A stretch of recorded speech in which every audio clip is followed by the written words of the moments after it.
Hello everyone, this is Bigalski. And this is GTB. You know, I've been trying to go with my transitions right here, and that one didn't work out good, but anyway, I'm not going to mess with it that much longer. This is Fateful Confrontation Phase 4, True Dragon Sword Clone? What was I don't even know what I was going to say, but that's how this whole thing was. It's making me loopy when I'm watching these again. But I really like using the incendiary and the tranquility. I know it's coming down with not using the sun or the potency, but again, they're so cheap. I'm gonna at least do something to help me out.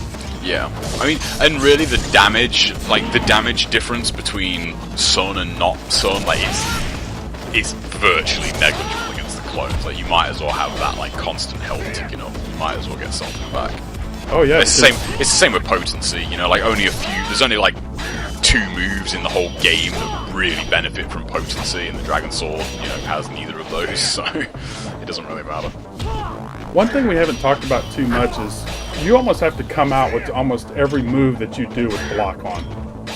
Oh yeah, absolutely. Yeah, never ever let go of block against the clones ever. Because that's another thing this too. Sound actually, is funny whenever you hear the sound. We can't hear the sound. Yeah, but it's funny when it hits them in the face. It's like, ugh. It's a good sound effect. One thing to note as well about a lot of it, one of the main reasons why the clones break a lot of the rules.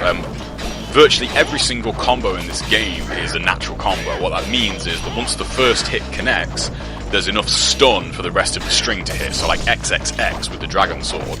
If you hit like an imp with that first X, the next 2 hits are going to hit them. That does not apply to the clones. Like, you can hit them with the start of a string, and they can just roll out. They can just roll out of it, like, immediately. You cannot do that to them, which is another reason why they're a little bit, kind of busted, is that once they hit you with a string, the entire string is going to hit you for the most part. There's a few exceptions rather, but for the most part, like, if they start a string, you're going to eat that entire thing, and you're probably going to be dead. I think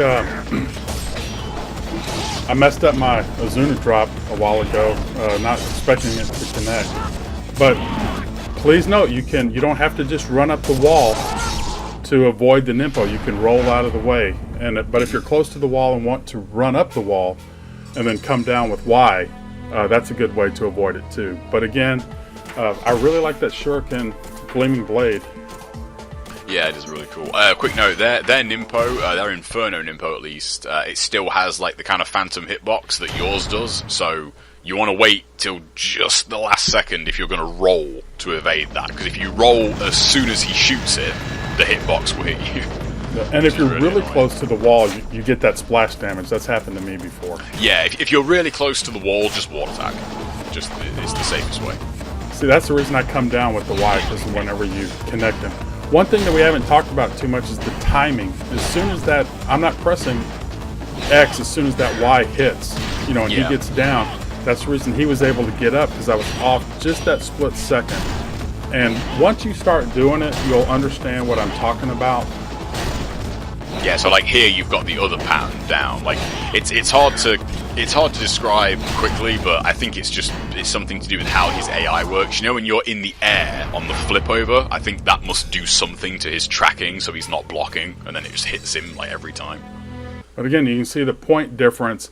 But yeah, that timing is critical, and it's hard to go back. If the X starts hitting and the Y doesn't, it's hard to go back to that XY. I got lucky that he tried to make a move on me, and the Y was able to connect. But again, get that feel of it. Once you try it a few times, you'll understand what we're talking about, just that split second difference can mean the point of you being able to loop him with XY versus him getting up. And he's actually thrown a shuriken in between the XY, a windmill shuriken or an incendiary shuriken too, so that can happen too. But that's it for this, guys. We'll see you in the next one.